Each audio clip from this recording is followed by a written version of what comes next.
now in cooperation with police and federal law enforcement departments throughout the United States, the CBS Radio Network presents Gang Busters.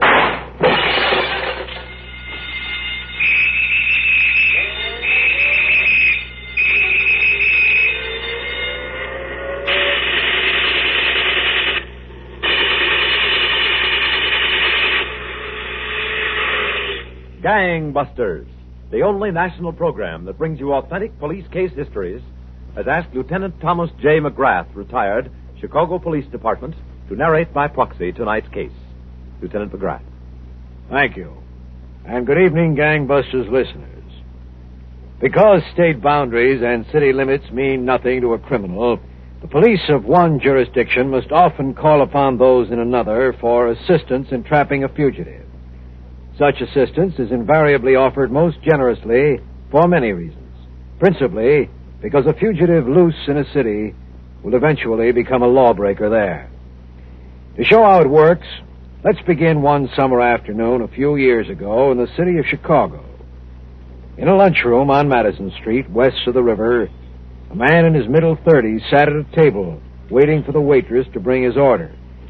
He also kept his eyes on the front door. Finally, another man arrived and walked to his table.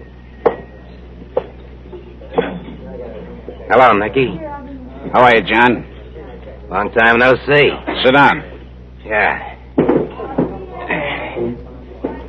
When you called and said it was you, I thought somebody was kidding. What you doing back in Chicago, Nicky? I missed the lake. Came back to look at the water. Things get too hot on the coast? Something like that. How you fix for cash? Don't tell me you're giving it away. Off your press. I'm always in the market for good merchandise. Well, maybe we can do some business, John. If your prices have come up any. Show me what you got. I'll put a price on it. I landed in town. The place looked strange to me. Well, things change in 10 years, Nicky. I didn't know a soul, so I said to myself, Nicky, maybe old John is still in business. I look you up in the telephone book, and what do you know? There you are at the same old stand. How's the cleaning and pressing business, John? It's all right for a sideline.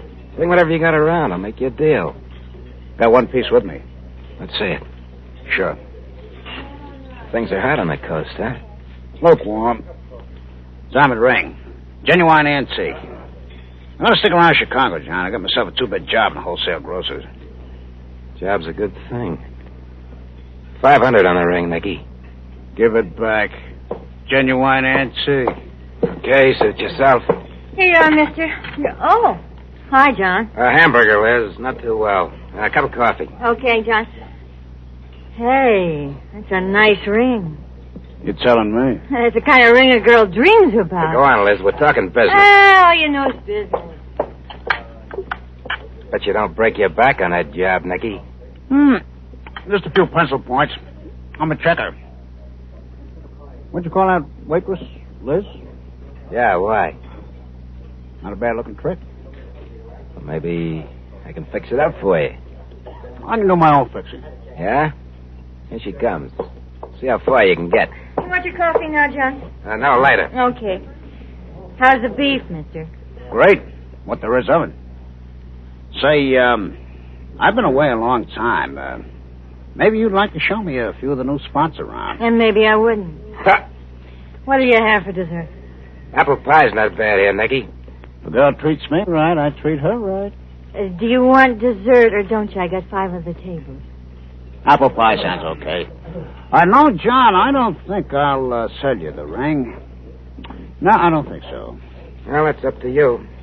I can find some use for it, I guess. Do you want coffee with a pie or something? How about it, kid? Okay, mister. You've got a date. Well, Gangbusters listeners, at about that same time, another man arrived in Chicago from the West Coast. He was Sergeant Ed Sully of the Homicide Bureau, Los Angeles Police Department.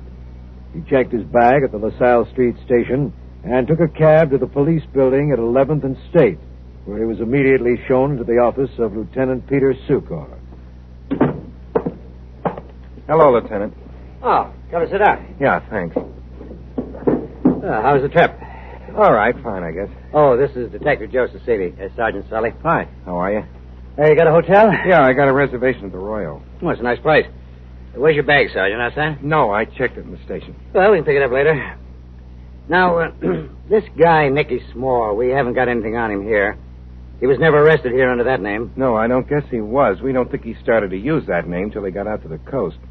He was picked up out there for investigation of robbery a couple of times and released. I brought along some mug shots and a set of prints on him. Oh, good, good. Sass, send these prints up to BI and have them checked out, will you? Yeah, sure, Lieutenant. Right away.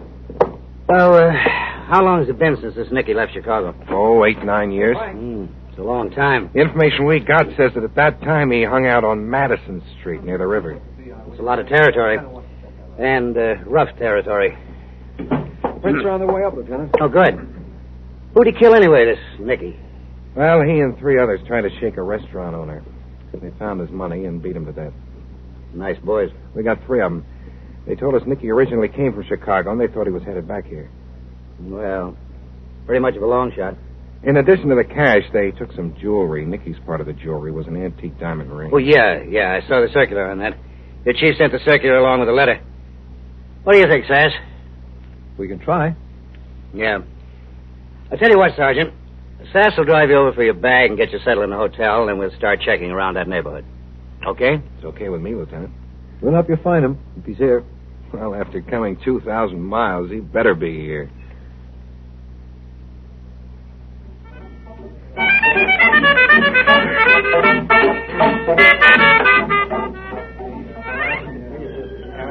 Finish your drink, Liz, baby. There's more where that came from.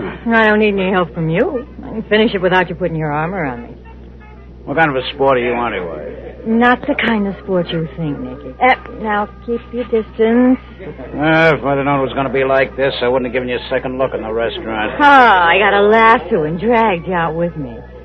What's the matter, Liz? Don't I appeal to you? In a way, yeah. What do you mean, in a way? You're okay, Nicky, but I wouldn't want you to get the wrong impression. And it ain't no burning romance. You said you wanted a little company. Here I am, company. What are you fishing for, kid? Me? Fishing? I got your tag, baby. The minute I flashed that ring, your eyes popped out. Hey, what do you take me for? I don't blame you, baby. Anybody'd like that ring. But like I told John, I got a use for it. Oh? What do you say, kid? Come here. Stay away from me. Stay away. Oh, okay. In a public place, I never. Well, I was just getting up close to tell you. The ring is for you. For me? Yeah. You don't mean it. Didn't I say it? Nicky. Oh, where is it? Let's see it. Now, you don't think I'd carry a valuable ring like that around with me? No, I guess you wouldn't. When I give a present, I give what suits the lady. How about tomorrow night? What time will you be by, Nicky? Same time, baby. And dial up. Dial up good. You got a real surprise, Kelly. Now, how about that other drink? Well, Nicky, I can't hardly finish this one if you're holding me so tight. But it's nice.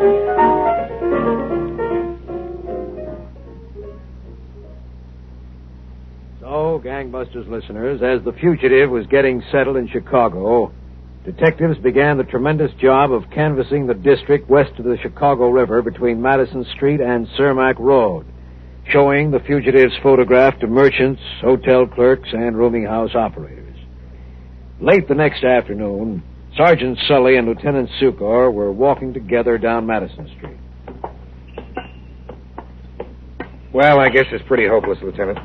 Yeah, 8 or 9 years is a long time, Ed. Lieutenant, I can't ask you fellows to waste any more time. The files are full of cases that have been cleared because a little time was wasted on them. We'll stick with it until we... Hello, Lieutenant. Ed? Any luck, Sass? No, not a nibble. I flashed Nicky's picture at every shopkeeper on the side streets all the way down to the park. Oh, they ought to make these sidewalks softer. Well, how about Malloy? He's working the other side. He ought to be along any minute.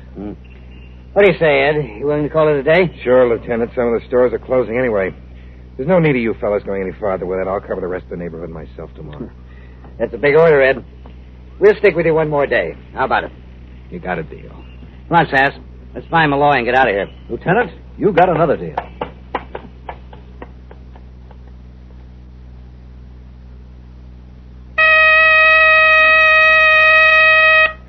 Back to Gangbusters in a moment.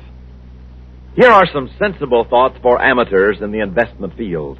Before you turn to any type of investment, you should have a cash reserve for emergencies.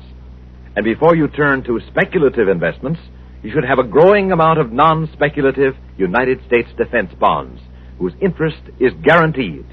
Remember, the new U.S. defense bond is worth more quicker. It builds up towards the full 3% interest on a much faster time scale, so that even if your bonds must be cashed in before full maturity, they pay much more than before. Regular bond purchases are patriotism with profit. Where you bank or where you work, buy U.S. defense bonds regularly. They help America, and they help you to future security. And now back to Gangbusters.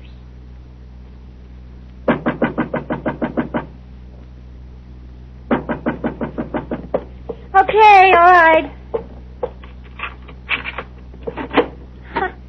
Hi, Nicky. Come in. Yeah, thanks. Hey, this is not a bad place you got here, Liz. Not bad at all. I call it home. You like my dress? Yeah, it's nice. Well, sit down, Nicky. Make yourself comfortable. Come here, baby. Nicky, I just put my lipstick on. Did you? Nicky, is that package for me? Well, that depends. Oh, honey. What's your lipstick? Who cares for lipstick?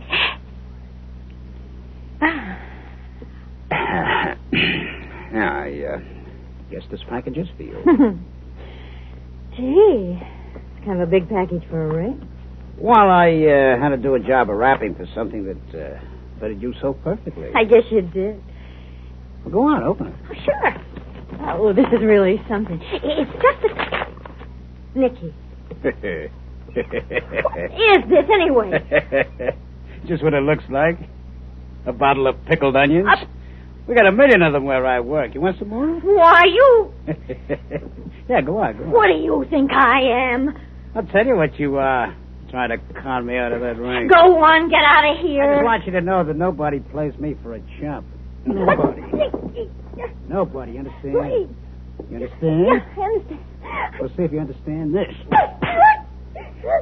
Oh, yeah? Yeah, please. Okay. As long as you understand. That kind of stuff might go with some of those jerks around that hash house, but not me. Remember that. Get out of here. You don't have to coax me, baby. I'm gone. Hope you enjoy the onions. Nicky, here. I hope you enjoy them. You're lucky, Liz. You're lucky you got such a rotten name.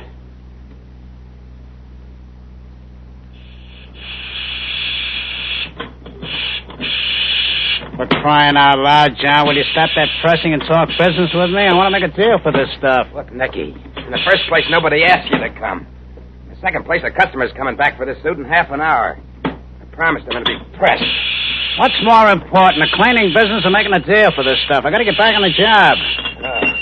Somebody's come in out front. It's not that guy for a suit already. How should I know? You wait here. Good afternoon. Something I can do? We're from the police department. Is something the matter? No, we'd just like you to take a look at this picture. Tell us if you know this man. This man? Yeah. Is he a customer? Have you ever seen him around the neighborhood? No. He doesn't look familiar to you? No. You're the only one who waits on trade here? That's a small business. Who's that in the back you were talking to? Nobody. Just a customer getting his pants pressed. No, I never seen this fella. Come on, Ed. Much obliged to you. So long. And, thanks. It's okay. Anytime. Go ahead, Lieutenant. You. Nicky, you know what that was? Cops. Cops? Yeah, and they flashed your picture. You're kidding. No, I don't kid about this kind of thing. You're hot, Nicky. You better move. Get packed. Get out. All right, okay, I'll move. Stop pressing that suit. They might be hanging around. Yeah.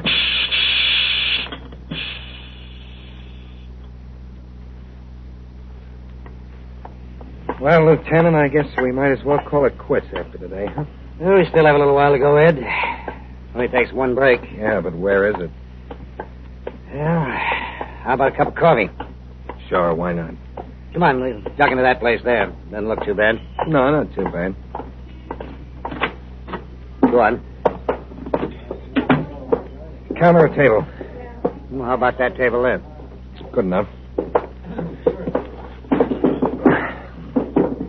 Well, nobody can say we didn't try. What'll it be, gentlemen? Lunch? No, just coffee for me. Coffee. Coffee here, too, and a piece of pie. We got apple, cherry, lemon meringue, peach, coconut. Apple's okay. 2 coffees, 1 apple pie. Miss, Listen, I don't go out with the customers. we're police officers. Yeah?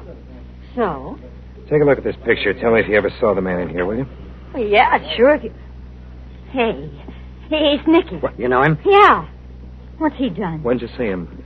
Well, gee, last night I was out with him. You know where he lives? No. Or where he works? No. We were only out twice. He never told me a thing. Honest, nothing. Only met him in here. He came in with old John that runs a cleaning and pressing place. In the next block? Yeah, that's John. Do you think Nicky will come back here again? If he does, I'll kill him. I almost killed him last night, that dirty rut. What's the use of talking to him? What happened? He's supposed to give me a present, the Chisler. Do you know what he gives me? A bottle of onions, a bottle of pickled onions. The wise guy didn't cost him a cent. He told me he got him where he works. And where's that? I don't know, I told you. Some wholesale grocer, I guess. Where are the onions? Have you still got them? I threw the bottle at him. It broke. Hey, what's going on? What's he done? Plenty. I can imagine. What's your name? Liz Truman. No relation. What did he do, anyway? He's wanted for murder. Murder? Yeah. Oh, murder. Brother. All right, Liz. We'll call you when we need you. Go take care of your tables. Yeah, murder. Brother. Well, there's your break. Yeah.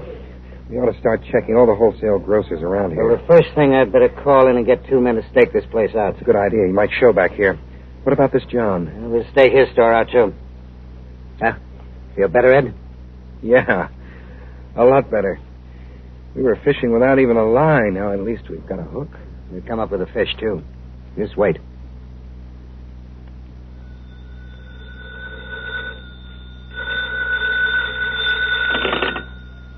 Hello? Hello, John. It's Nicky.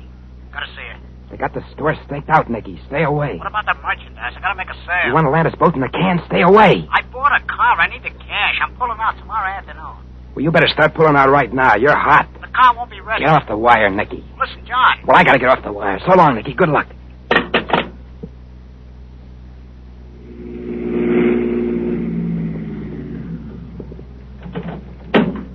Ed. Yeah. Hello, Lieutenant. No sign of him around here. Get in. Yeah. What's doing? Cecily located the place where he works. What? Yeah. It's a wholesale grocer's. That's a break, Lieutenant. I don't know. He didn't show up on the job today.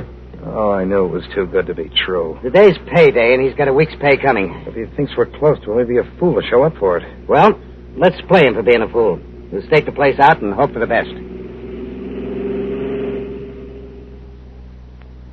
So, Gangbusters listeners, officers who are working to trap the elusive killer arranged an around-the-clock watch at the wholesale grocery warehouse. The next morning, Lieutenant Sucor and Sergeant Sully, dressed in work clothes, loafed near the entrance to the loft building in which the warehouse was located. Ed, I got a sneaky suspicion this John tipped him off. I hate to say it, but it doesn't much look like he'll show up here or anyplace else in town. Like I said, if he's got any sense, he won't. Well, he seems to be a pretty cute operator. Wait a minute. Look at that guy. Well, He's headed this way. That looks like him. yeah, some. He's turning into the building. Let's check him out. Same build, all right. I got the door. There he is at the elevator. Sass is on the elevator. He'll make him, too. Okay. Did you ring it up, pal? Yeah, I rang it. Nice day out. Yeah, it's okay. I'd like to go see the Sox play. Oh, here we are. Up, going up. 5, 6, please. 5.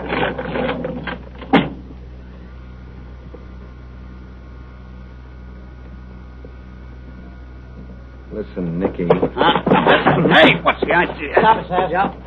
What are you... We're police officers, Nicky. Hold still. Don't move. Now, listen. Don't move, I said. Nothing on him. What do you expect to find? Okay, Sass. Take it down. Yeah. Hey, what's the idea? I just come to collect my pay. I'm a working man. I'm going to collect a lot more, Nicky. Back in Los Angeles. Oh. That.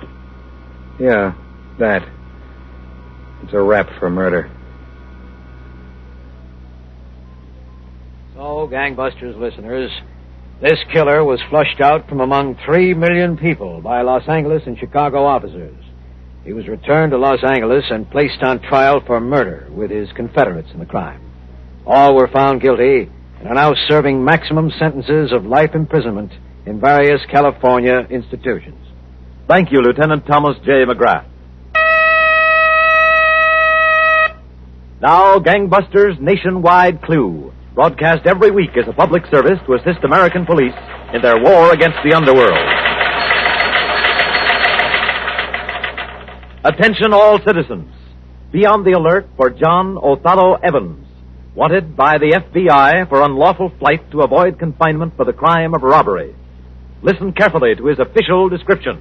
Age 33, 5 feet 8 inches, 150 pounds, slender build, brown hair thinning, blue eyes, fair complexion, scar on upper lip, has tattoos on inner right forearm of a scroll with the names Stanley and John and the year 1937, tattoo on left forearm of girl's head. He may seek work as a restaurant worker or punch press operator. Caution. Evans may be armed and should be considered dangerous.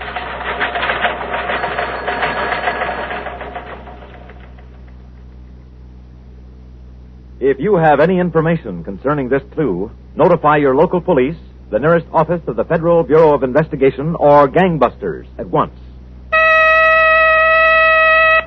Tonight's Gangbusters case was dramatized by Stanley Niss and directed by Leonard L. Bass, with Ralph Bell, Joe Julian, and M.C. Strickland in leading roles. The entire production was supervised for CBS Radio by John Ives. Stuart Metz speaking.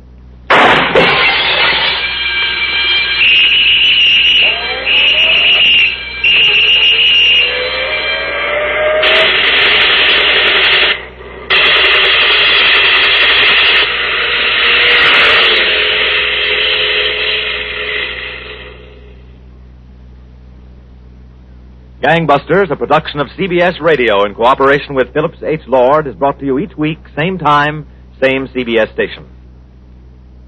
For top Sunday night drama, don't miss your Playhouse on Broadway, co-starring a nationally known actor or actress with a college drama school student, adding to the drama of a good story the human interest of a newcomer's first big chance at stardom.